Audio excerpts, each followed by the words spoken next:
Class 11th student. बेटा अब एक टॉपिक आता है कंजर्वेटिव फोर्स, इसके विषय में बात करते हैं। A force is conservative if the work done by the force is displacing a particle from one point to another is independent of the path follow by the particle and depends only on the ends points. देखो कोई भी work आप कर रहे हैं, मान लेते कोई ऑब्जेक्ट लिया और ऑब्जेक्ट आपने घुमा फिरा, मान लो यहाँ से यहाँ पहुँचना था ऑब्जेक्ट को लेकर के, आप यहाँ से यहाँ नहीं पहुँचे, आप उसको ऐसे ले गए, फिर ऐसे ले गए, फिर ऐसे ले गए, फिर यहाँ पहुँचाए, तो ये आपको कंसीडर नहीं करेगा। ये सिर्फ जो है शॉर्टेड जो है डिस्टेंस को कंसीडर करेगा। ये कौन सा कैसा पाथ फॉलो किया, कैसा वर्क डन किया, ये डिपेंड नहीं करेगा। ये डिपेंड करेगा कि आपने मिनिमम पाथ कौन सा फॉलो किया। ये भी सही है कि आप अगर यहाँ से इस पॉइंट को यहाँ पे रख रहे हैं तो ये आपको जो एनर्जी गेन करेगा वो कंसीडर हो जाएगा। एनर्जी गेन करने में जो फोर्स कलेक्ट होगा वो फोर्स हो जाएगा। अब ये तो नहीं माना जाएगा ना कि ये ऐसे चला, ऐसे चला, ऐसे चला, ऐसे चला, ये सारी चीज़ें। तो ऐसे केसेस में आपको जो भी फोर्स है वो आपका कंजर्वेटिव फोर्स कहलाएगा। ऐसे में आ जाती हैं चीज़ें जैसे ग्रेविटेशनल फोर्स हो गया, इलेक्ट्रोस्टैटिक फोर्स हो गया, इलास्टिक फोर्स हो गया, स्प्रिंग फोर्स हो गया। ये सारी चीज़ें आपकी कंजर्वेटिव फोर्स कहलाएंगा। तो देखो यहाँ थोड़ा सा परेशान हो सकते हो। ग्रेविटेशनल फोर्स को हम भी बता देते हैं, और इलेक्ट्रोस्टैटिक फोर्स आप क्लास 12th में पढ़ेंगे। इलास्टिक फोर्स आप इसी चैप्टर में पढ़ेंगे, स्प्रिंग को भी यहीं पढ़ेंगे। तो अगला टॉपिक जब आएगा तो वहाँ मिल जाएगा।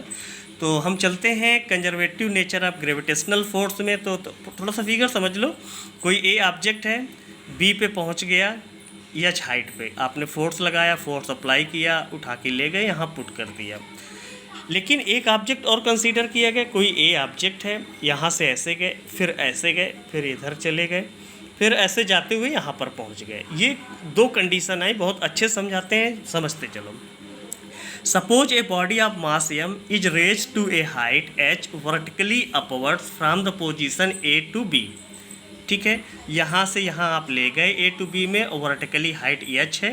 Okay, the work done against gravity is, अभी पीछे आपने किया ही है, तो W इक्वल टू mgh या वेट इनटू हाइट, तो लिख दिया mgh। Now suppose the body is taken from position A to B along the path. देखो यहाँ along द पाथ कह दिया, जबकि पाथ फॉलो नहीं करता कंजर्वेटिव फोर्स में। ठीक है, ACDEB, okay. During the horizontal path CD and EB, ध्यान देना, CD and EB, the force of gravity is perpendicular to the displacement. Force of gravity, देखो ये काम की चीज़ है। The force of gravity is perpendicular to the displacement, so work done is 0। तो देखो वर्क डन का जो फार्मूला होता था F into DS into cos theta, समझ रहे हो। W equal to F into DS into cos theta, यहाँ पे डिपेंड कर गया थीटा पे। तो work is done only along the vertical path AC and D, the total work done is W equal to WAC, WCD, WDE, WEB। देखो WAC, फिर WCD, फिर WDE, फिर WEB, ये सारी चीज़ें आपने लिख ली। तो WAC में mg into AC, weight mg और ये AC। फिर दूसरे में WCD में 0, फिर WDE में वही बॉडी का वेट इंटू ये DE, WEB में आपका WEB में 0।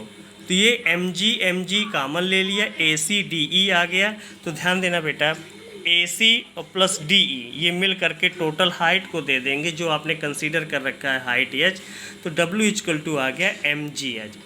Thus the work done in moving a body against gravity is independent of path taken and depends only on the initial and final position of the body। यहाँ पर इस आपने देखा कि ये सिर्फ इनिशियल और final position of the body पे डिपेंड किया, ना कि कौन सा कैसा उसने पाथ को फॉलो किया। Hence gravitational force is a conservative force. तो ये ग्रेविटेशनल फोर्स आपका हो गया कंजर्वेटिव फोर्स।